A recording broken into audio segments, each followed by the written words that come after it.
Esta es la predicación correspondiente al domingo 8 de mayo de 2022 de la Iglesia Cristiana Cristo Viene de Algeciras. Para la predicación de esta mañana vamos a tener en cuenta el pasaje que está en el libro de los Hechos, capítulo 16, versículos 11 al 40. Para no extender demasiado el tiempo de este vídeo, yo no lo voy a leer, pero el que quiera puede parar en este momento la grabación y puede leerlo por sí mismo. A continuación puede escuchar como habitualmente la predicación. En este pasaje somos testigos de excepción de cómo surge una iglesia por la obra misionera del apóstol Pablo y bajo la dirección del Espíritu Santo. Tenemos la oportunidad de tener una rendija en el tiempo y poder asomarnos a este hecho destacado. La iglesia en cuestión es la iglesia de Filipos, a la que Pablo posteriormente escribió una carta que tenemos en el Nuevo Testamento conocida como la carta a los filipenses. Pues este pasaje nos narra el origen, el inicio de esta iglesia. La ciudad de Filipos era una colonia romana en la que Pablo y sus colaboradores se detienen unos días, como podéis leer en el versículo 12 de este capítulo 16. Como era su estrategia evangelizadora habitual, pues se dirigen a la sinagoga de la ciudad para allí compartir el mensaje de que Jesús de Nazaret es el Mesías, crucificado y resucitado. Sin embargo, en esta ciudad romana no había una sinagoga como tal, no había un edificio, sino que había un pequeño número de fieles judíos que se reunían a las afueras de la ciudad junto a un río que se encuentra a los pies de la colina en la que está situado la ciudad. En ese reducido número de personas se encontraba un grupo de mujeres, tal y como leemos en el versículo 13. Es significativo que entre estas mujeres se menciona una en particular, que se llamaba Lidia y que procedía de Tiatira, que se encuentra en el Asia, se encontraba en el Asia Menor, lo que hoy conocemos como Turquía, o lo que hoy es Turquía, y dentro de esta de Asia Menor pues había una región que se encontraba al norte de Asia Menor que recibía el nombre de Lidia. Por lo tanto, el nombre de esta persona hacía referencia tomado de esta región en la que se situaba la ciudad de la que procedía. Lidia era comerciante, ya que vendía telas y lana teñida de color púrpura, que pues, en la época eran artículos de lujo. Pero además Tiatira, aparte de la procedencia de la que venía Lidia, también era uno de los centros textiles donde precisamente se confeccionaba ropa con estas telas púrpura. Lo relevante sobre Lidia fue la posición que ocupó en la iglesia de Filipo. En primer lugar, es relevante que se nombre o que se conozca por nombre a esta mujer. En el Nuevo Testamento, cuando se nombra a alguien, es para destacar su importancia. En el mundo antiguo no hay una conciencia, autoconciencia de identidad consolidada, individual, y por lo tanto siempre que se nombra a alguien es para enfatizar la importancia que tiene. Además, se nos ha retratado su posición social derivada de su actividad económica y social. Pero lo relevante de Lidia para la iglesia de Filipo es que es la primera persona que responde a la predicación del apóstol Pablo y que se nos dice, versículo 15, en este capítulo 16, que se bautizó con toda su casa. Sobre eso volvemos un poquito más adelante. Pero también allí, en la casa de Lidia, se alojan Pablo y sus colaboradores, como leemos en el versículo 15.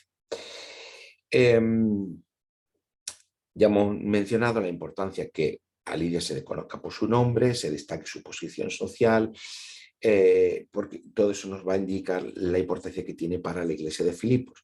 Sabemos que las primeras iglesias cristianas, eh,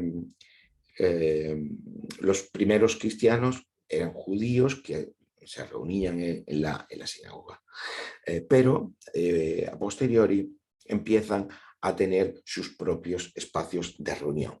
Esos espacios de reunión eran las casas familiares de personas relevantes que tenían casas familiares suficientemente grandes como para poder albergar a un grupo de personas. Esta casa familiar, esta casa familia de la sociedad grecorromana no es asimilable a las familias actuales, que son un grupo de personas mucho más reducido y que están, digamos, disociadas. Nuestra casa, lo que llamamos casa, donde pasamos parcialmente el tiempo para dormir, comer y algunas otras actividades de nuestra vida privada, está separada de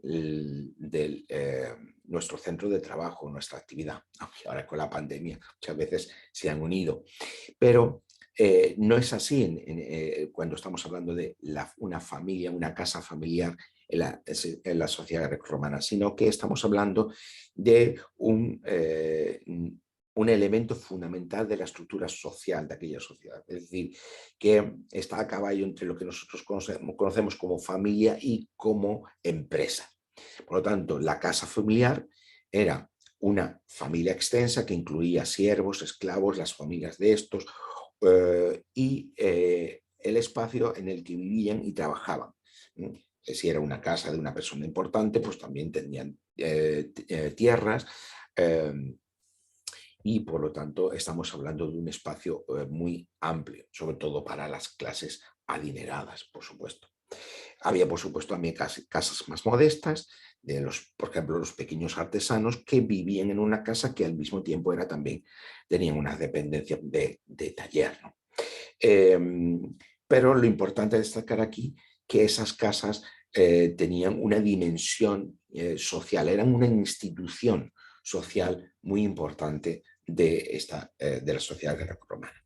Así que Lidia no solamente fue la primera cristiana de Filipos, sino que lo fue con toda su casa, como hemos leído en el versículo 15, con todos los integrantes de su familia, pero también con el espacio de esa casa familiar.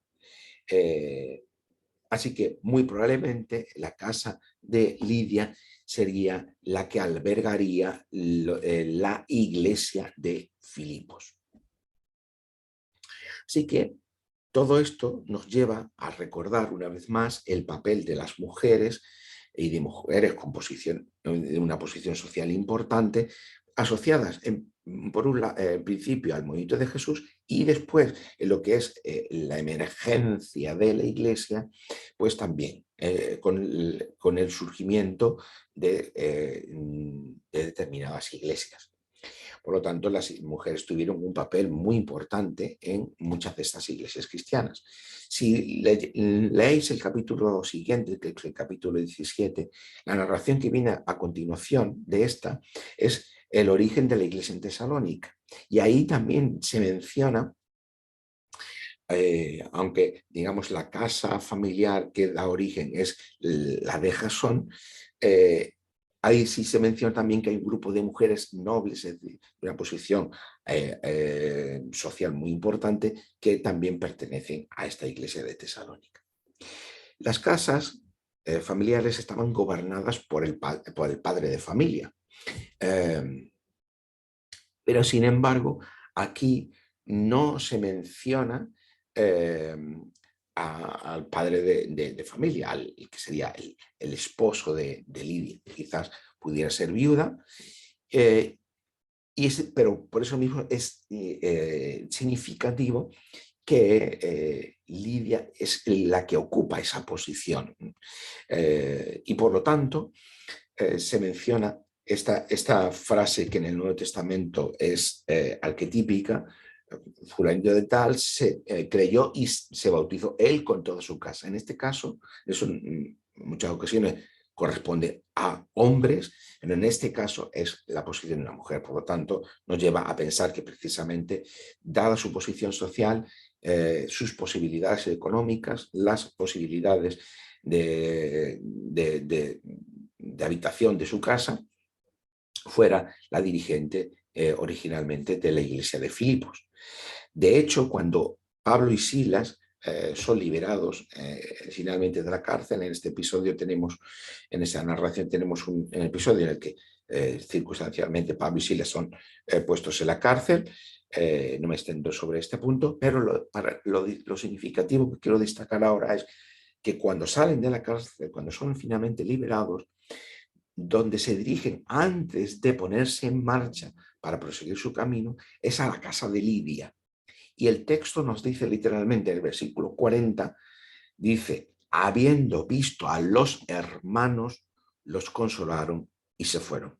Es decir, que todo apunta a que precisamente la casa de Lidia, como ya venimos indicando, es el núcleo de la iglesia de Filipos y donde allí se reunían. Por lo tanto, Lidia ocupaba una posición dirigente en este sentido. La segunda casa familiar que se menciona como parte de esta iglesia de Filipo fue la casa familiar del carcelero de Filipos. Y fijaos que ahora, a pesar de ser un hombre, este personaje no se nombra, no se dice su nombre. Con lo cual, refuerza lo que ya hemos dicho respecto a Lidia. Algo significativo aquí es que el carcelero, una vez comprende y recibe el mensaje de Jesús transmitido por Pablo, al igual que ha hecho Lidia, se bautiza con toda su casa, con toda su familia. Probablemente si tenía también asalariados o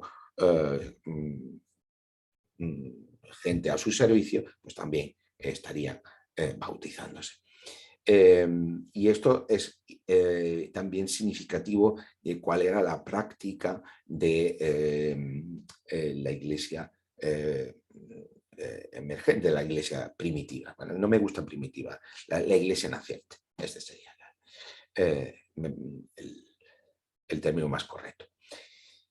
Sin embargo, ese relato, y no me extiendo sobre el texto, sobre la narración del carcelero, porque si no nos hacemos muy largos, de este relato no es solo importante, esta narración, esta doble narración, no es solo importante porque nos explica cómo y quiénes formaron originalmente parte del comienzo de la iglesia de Filipos, sino que nos ayuda a entender también cómo ellos recibieron el mensaje de salvación, de que Jesús es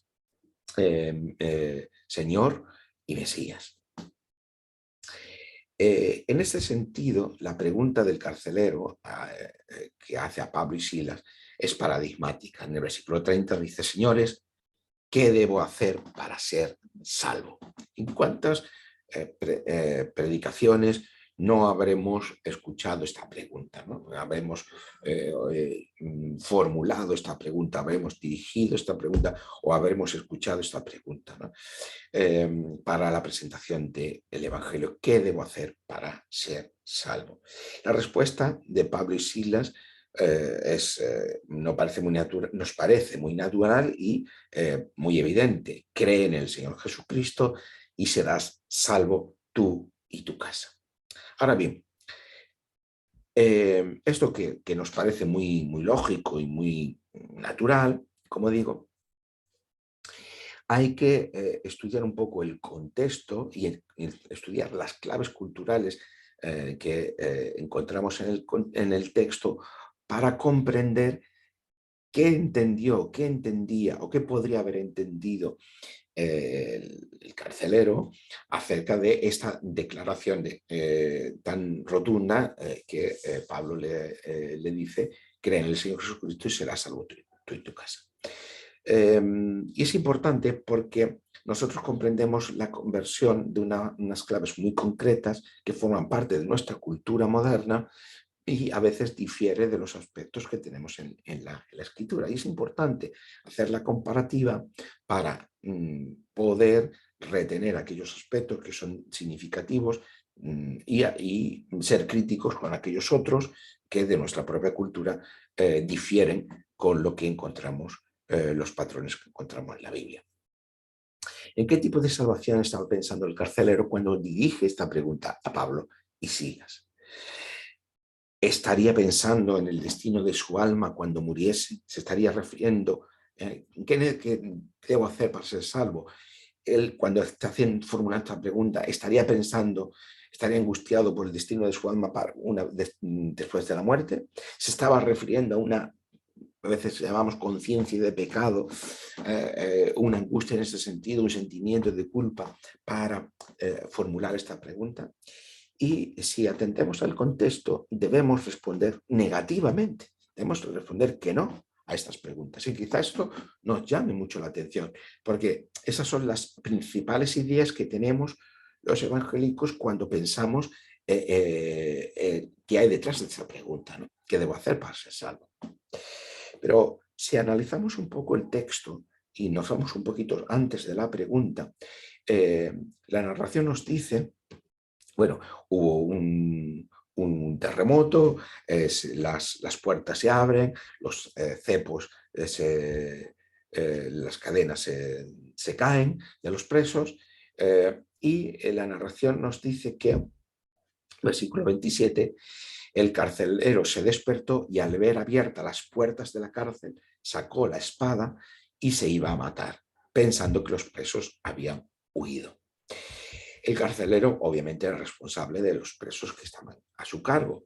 Si las puertas se abrían, las cadenas se soltaban y los presos huían, que sería lo presumible, pues el carcelero, claro, no solamente sería considerado responsable y sería castigado por ello, sino que él y su familia adquirirían una profunda vergüenza y deshonor. Sabemos, las claves de honor y vergüenza son las claves principales socioculturales que rigen, sobre las que funciona esta sociedad grecorromana. Por lo tanto, el que él no hubiera podido cumplir con su responsabilidad, lo que le adquiriría una profunda vergüenza, no solamente para él, sino también para toda su familia, lo que suponía un auténtico estigma social.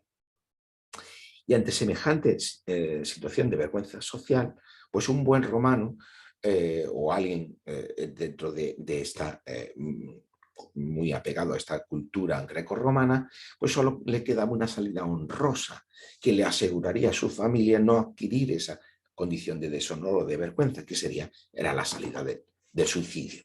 Y esto es lo que el carcelero está a punto de llevar a cabo. Pero Pablo lo evita, Pablo lo detiene, como leemos en el versículo 28. Pero Pablo le gritó: no te hagas ningún mal, pues todos estamos aquí, no hemos huido, estamos aquí.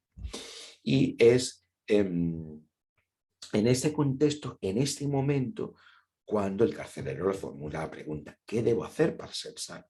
Pero ¿en qué tipo de salvación estaría pensando inicialmente el carcelero?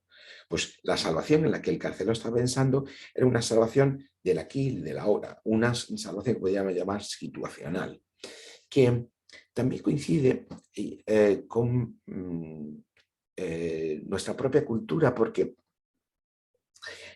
si hoy preguntamos a alguien le viene a la mente cuando piensa en salvación, probablemente nos estaría diciendo, pues si tiene una enfermedad, pues ser sanado, si tiene problemas económicos, solucionarlos o tener trabajo, si tiene una situación comprometida, la que sea, pues salir de esa situación. Generalmente, si vamos a la calle, encontraremos muchas respuestas en este sentido. En ese caso, para la situación del carcelero, la salvación de la vergüenza y deshonor para él y su familia era pues, superar, ¿no? Es decir, ¿qué podía hacer para salir de aquella situación que le iba a condenar a él y a su familia? Él probablemente una pena mayor y a su familia adquirir un deshonor y una vergüenza importante. Pues la salvación para el carcelero era ser liberado de esa situación, ser liberado del temor de las represalias, de las consecuencias de los posibles castigos que pudiera infligirle a él y su familia. Claro, cuando vemos que la respuesta de Pablo y Silas es: cree en el Señor Jesucristo y serás salvo tú y tu casa. Claro, nosotros vamos a nuestra cultura moderna, que entendemos la salvación como una experiencia individual, personal, subjetiva para ir al cielo. Parece que nos choca, ¿no?, con este contexto. Sin embargo, tiene mucho sentido la respuesta que Pablo y Silas le dan, porque ese cree en el Señor Jesucristo y serás salvo tú y tu casa no se trata de un mensaje privado e individualista, como hemos aprendido a entenderlo, sino a un cambio, a una invitación a cambiar su lealtad, sus lealtades. Creer en el Señor Jesucristo es ser fiel y confía en ese Jesús que es Mesías, que es Rey y que además es Señor. Es decir, pero claro, ¿qué significaba que Jesús ser proclamado como Rey y como Señor? ¿Qué le está diciendo Pablo al carcelero? Que cambiase su lealtad, la lealtad de César y de las autoridades e instituciones romanas, que él era un servidor de dichas instituciones y autoridades, y esa lealtad al César y a esas autoridades e instituciones romanas debía cambiarla por la lealtad y la fidelidad a aquel Jesús de Nazaret, que en realidad es el Señor del mundo entero. Es decir, que es el quien gobierna el mundo y que por tanto César, al que César está sometido. ¿Qué es lo que le está diciendo entonces Pablo al carcelero? Cree en el Señor Jesucristo, serás salvo tú y tu casa, significa que no debes tener miedo a las represalias de esa sociedad romana, de ese mundo romano, de esas instituciones romanas, porque hay una autoridad más alta, ¿no?, que es la de Jesús. Jesús, el Mesías, Jesús, el Señor. Si seguimos leyendo, como decía antes, el capítulo 17, y donde se nos narra, como hemos dicho, el surgimiento de la iglesia en Tesalónica, sigue también un patrón idéntico, y aunque no tenemos tiempo de fijarnos en todos los detalles, fijaos en los versículos 6 y 7 de este capítulo 17 lo que dice.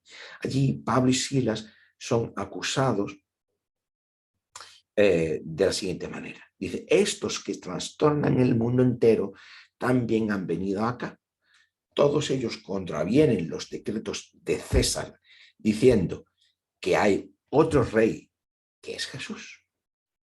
Fijaos, todos ellos hechos con su mensaje, el mensaje que están ellos proclamando de que Jesús es Mesías, que Jesús es Señor, es interpretado muy correctamente, claro, dentro de su propio contexto, por sus oponentes judíos, como, y que lo están denunciando a las autoridades romanas, todos ellos contravienen los decretos de César diciendo que hay otro rey, Jesús. Vimos también, cuando le estuvimos predicando sobre el Evangelio de Juan, precisamente que también está en la acusación que los fariseos y sacerdotes hacen de Jesús antes de su crucifixión, y cómo ellos se muestran aliados de César y no precisamente de ese rey que es Jesús.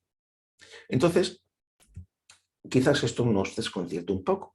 Dice, bueno, entonces, ¿qué pasa? En nuestra mentalidad moderna, en la que el mundo está muy fragmentado, claro, si decimos que cree Jesús, Mesías y Señor, tiene, digamos, una dimensión política, pareciera entonces que va en contra de que al mismo tiempo tenga un mensaje, una trascendencia espiritual o trascendente o existencial o vital, etc.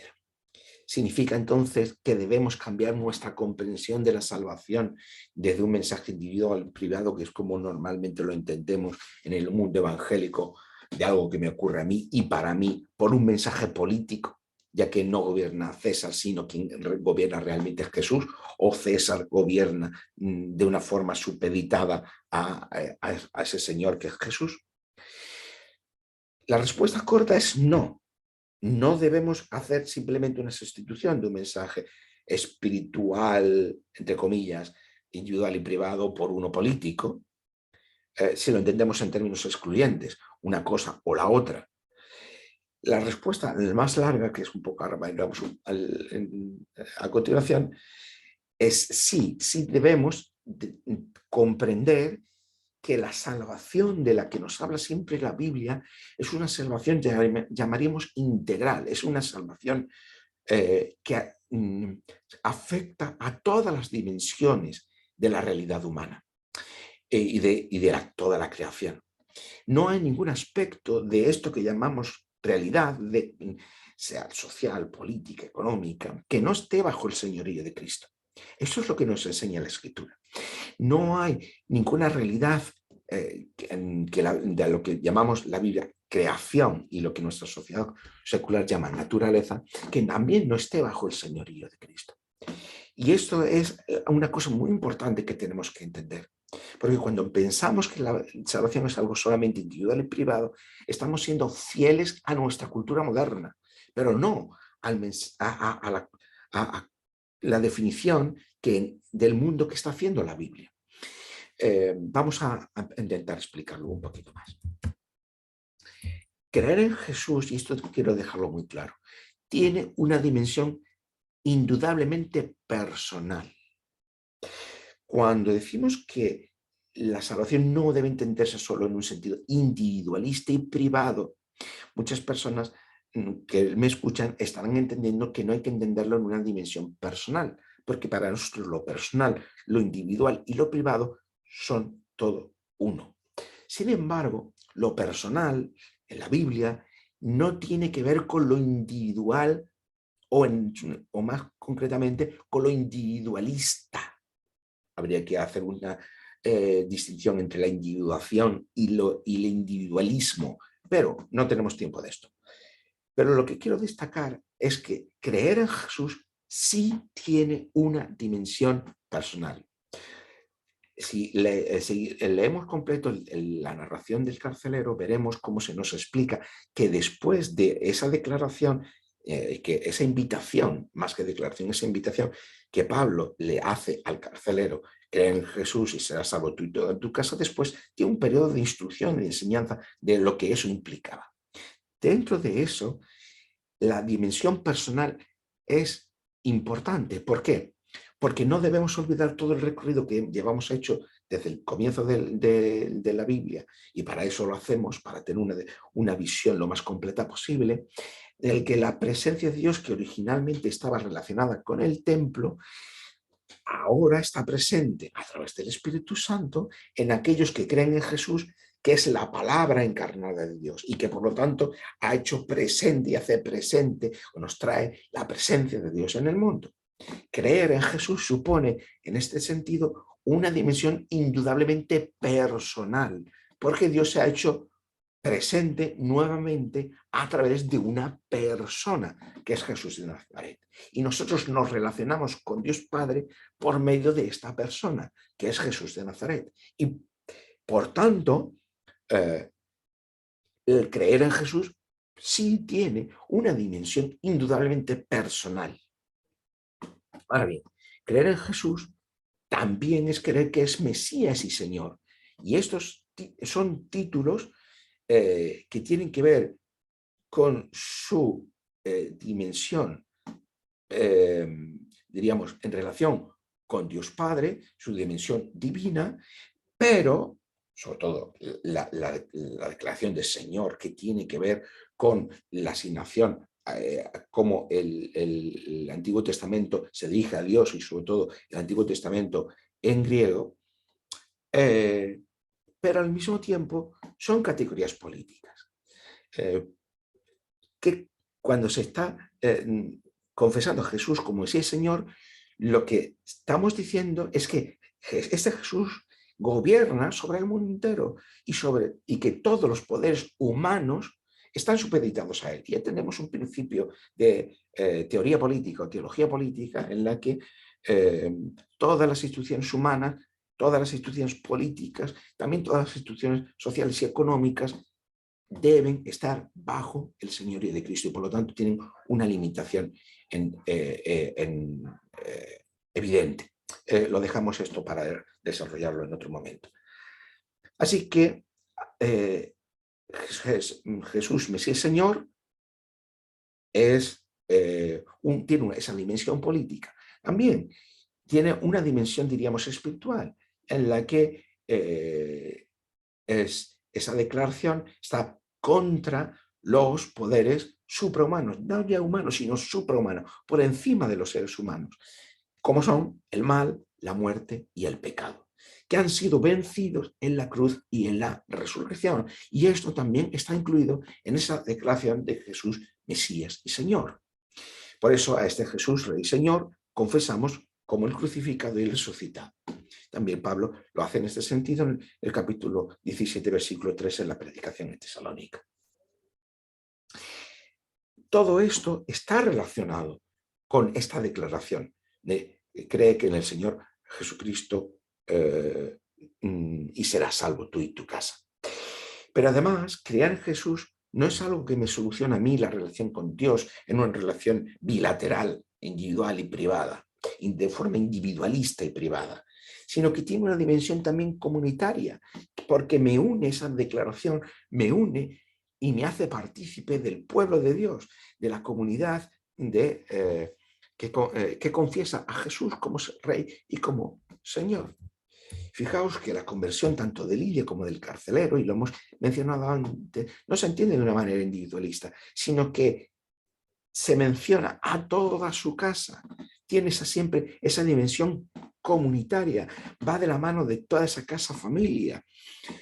Y además dice que se aplica el bautismo a todos ellos, lo cual eso nos llevaría a muchas reflexiones, pero bueno, lo dejamos en ese punto.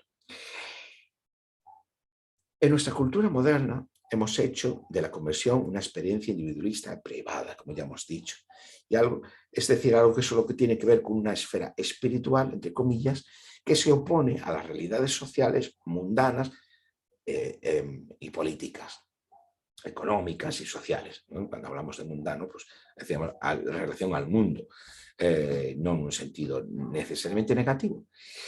Y hemos reducido la salvación como un ir al cielo tras la muerte. Estos tienen una parte de verdad, pero no es todo.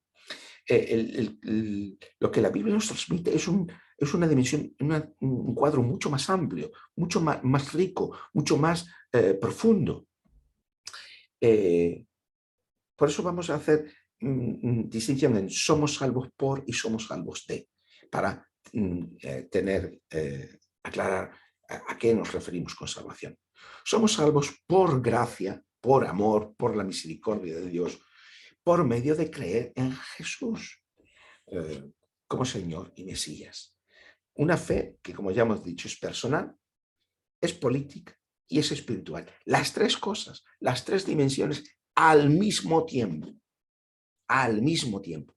No una cosa u otra. No una primero una cosa y después otra, sino las tres dimensiones al mismo tiempo. Una fe que es personal porque se nos da por medio de la persona de Jesús y porque somos salvos de nuestra autojustificación, de nuestra egolatría, es decir, la idolatría del ego, la idolatría del yo, que está muy aferrada a nuestra propia cultura y que los evangélicos y que los cristianos estamos muy apegados también a ello. Es decir, nuestro impulso de autodivinización, del que nos habla Génesis 3. Por eso es muy importante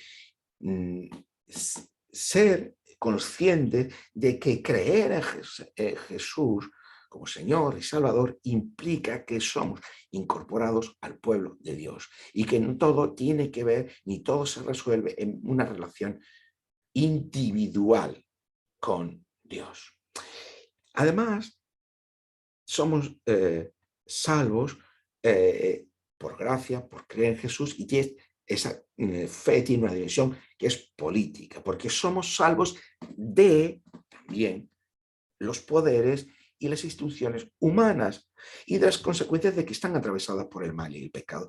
Las instituciones humanas son para la vida social del ser humano imprescindibles, aunque no lo queramos y aunque hoy queramos prescindir de ellos, pero es imposible.